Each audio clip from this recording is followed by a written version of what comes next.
ओम श्री गणेशाय नमः।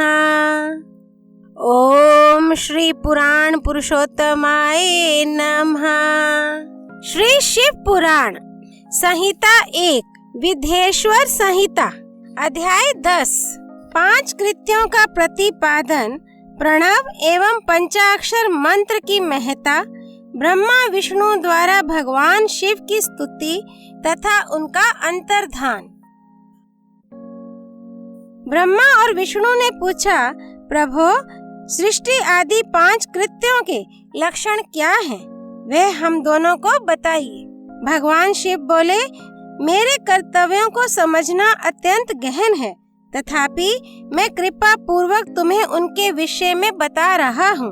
ब्रह्मा और अच्युत सृष्टि, पालन, संहार, तिरोभाव और अनुग्रह, ये 5 ही मेरे जगत संबंधी कार्य हैं जो नित्य सिद्ध हैं।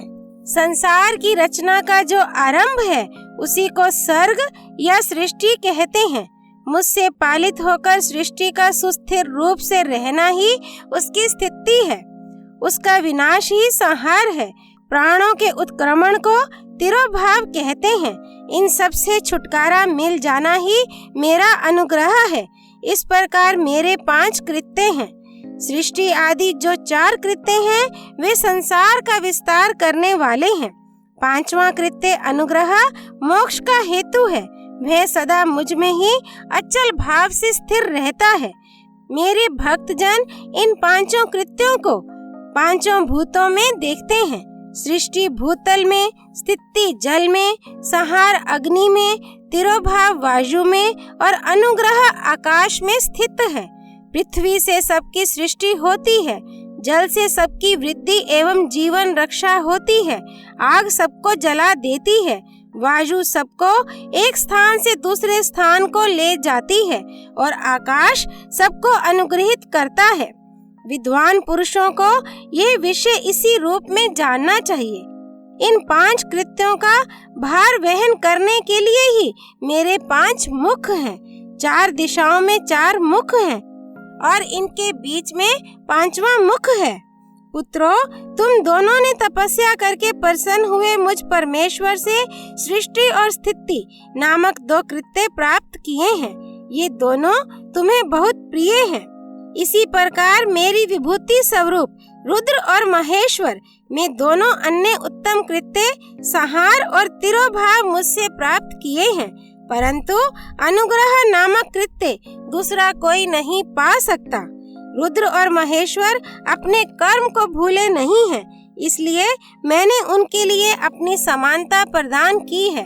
वे रूप, वेश, कृत्य, वाहन, आसन और आयुध आदि में मेरे समान ही हैं। मैंने पूर्व काल में अपने स्वरूप भूत मंत्र का उपदेश किया है, जो ओंकार के रूप में प्रसिद्ध है। वह मंगलकारी मंत्र है। सबसे पहले मेरे मुख से ओंकार, ओम, प्रकट हुआ, जो मेरे स्वरूप का बोध कराने वाला है। ओंकार वाचक है और मैं वाच्य हूँ। यह मंत्र मेरा स्वरूप ही है। प्रतिदिन ओंकार का निरंतर स्मरण करने से मेरा ही सदा स्मरण होता है। मेरे उत्तरवर्ती मुख से अकार का, पश्चिम मुख से उकार का, दक्षिण मुख से मकार का, पूर्ववर्ती मुख से बिंदु का तथा मध्यवर्ती मुख से नाद का प्राकट्य हुआ।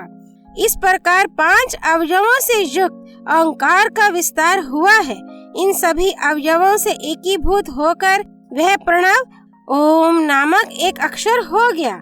यह नाम रूपात्मक सारा जगत तथा वेद उत्पन्न स्त्री पुरुष वर्ग रूप दोनों कुल इस प्रणव मंत्र से व्याप्त है।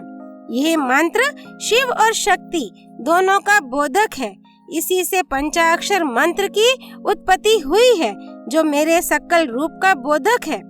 वह अकारादि क्रम से और मकारादि क्रम से क्रमशः प्रकाश में आया है। ओम नमः शिवाय, यह पंचाक्षर मंत्र है। इस पंचाक्षर मंत्र से मातृका वर्ण प्रकट हुए हैं, जो 5 भेद वाले हैं। उसी से शिरोमंत्र सहित त्रिपदा गायत्री का प्राकट्य हुआ है। उस गायत्री से संपूर्ण वेद प्रकट हुए हैं और उन वेदों से करोड़ों मंत्र निकले हैं। उन मंत्रों से भिन्न भिन्न कार्यों की सिद्धि होती है, परंतु इस प्रणव एवं पंचाक्षर से संपूर्ण मनोरथों की सिद्धि होती है। इस मंत्र समुदाय से भोग और मोक्ष दोनों सिद्ध होते हैं। मेरे सकल स्वरूप से संबंध रखने वाले सभी मंत्रराज साक्षात भोग प्रदान करने वाले और शुभ कारक मोक्ष प्रद हैं। नंदिकेश्वर कहते हैं, तदनंतर जगदम्बा पार्वती के साथ बैठे हुए गुरुवर महादेव जी ने उत्तराभिमुख बैठे हुए ब्रह्मा और विष्णु को पर्दा करने वाले वस्त्र से आच्छादित करके उनके मस्तक पर अपना कर कमल रखकर धीरे धीरे उच्चारण करके उन्हें उत्तम मंत्र का उपदेश किया। मंत्र तंत्र में बताई हुई विधि के पालन पूर्वक 3 बार मंत्र का उच्चारण करके भगवान शिव ने उन दोनों शिष्यों को मंत्र की दीक्षा दी। फिर उन शिष्यों ने गुरु दक्षिणा के रूप में अपने आप को ही समर्पित कर दिया और दोनों हाथ जोड़कर उनके समीप खड़े हो उन देवेश्वर जगत गुरु का स्तवन किया। ब्रह्मा और विष्णु बोले, प्रभु आप निष्कल रूप हैं, आपको नमस्कार है। आप निष्कल तेज से प्रकाशित होते हैं, आपको नमस्कार है। आप सबके स्वामी हैं, आपको नमस्कार है। आप सर्वात्मा को नमस्कार है, अथवा सकल स्वरूप आप महेश्वर को नमस्कार है। आप प्रणव के वाच्यार्थ हैं, आपको नमस्कार है। आप प्रणव लिंग वाले हैं, आपको नमस्कार है। सृष्टि, पालन, संहार, तिरोभाव और अनुग्रह करने वाले आपको नमस्कार है। आपके 5 मुख हैं, आप परमेश्वर को नमस्कार है। पंच ब्रह्म स्वरूप 5 कृत्य वाले आपको नमस्कार है। आप सबके आत्मा हैं, ब्रह्म हैं। आपके गुण और शक्तियाँ अनंत हैं, आपको नमस्कार है। आपके सकल और निष्कल 2 रूप हैं। आप सद्गुरु एवं शंभु हैं, आपको नमस्कार है। इन पद्मों द्वारा अपने गुरु महेश्वर की स्तुति करके ब्रह्मा और विष्णु ने उनके चरणों में प्रणाम किया। महेश्वर बोले, आर्द्रा नक्षत्र से युक्त चतुर्दशी को प्रणव का जप किया जाए तो वह अक्षय फल देने वाला होता है। सूर्य की संक्रांति से युक्त महा आर्द्रा नक्षत्र में एक बार किया हुआ प्रणव जप कोटि गुने जप का फल देता है। मृगशिरा नक्षत्र का अंतिम भाग तथा पुनर्वसु का आदि भाग पूजा, होम और तर्पण आदि के लिए सदा आर्द्रा के समान ही होता है, यह जानना चाहिए। मेरा या मेरे लिंग का दर्शन प्रभात काल में ही प्रातः और संगम मध्याह्न के पूर्व काल में करना चाहिए। मेरे दर्शन पूजन के लिए चतुर्दशी तिथि निशित व्यापिनी अथवा प्रदोष व्यापिनी लेनी चाहिए, क्योंकि परिवर्तनी तिथि से संयुक्त चतुर्दशी की ही प्रशंसा की जाती है। पूजा करने वालों के लिए मेरी मूर्ति तथा लिंग दोनों समान हैं, फिर भी मूर्ति की अपेक्षा लिंग का स्थान ऊंचा है।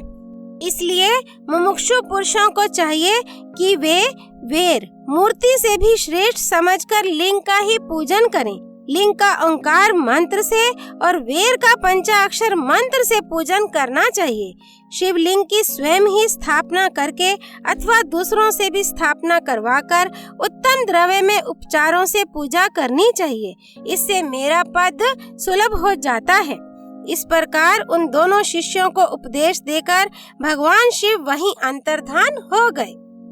अध्याय 10 संपूर्ण। नंदिकेश्वर महाराज की जय। ब्रह्मा विष्णु महेश की जय। हर हर महादेव। श्री हरि अर्पणमस्तु।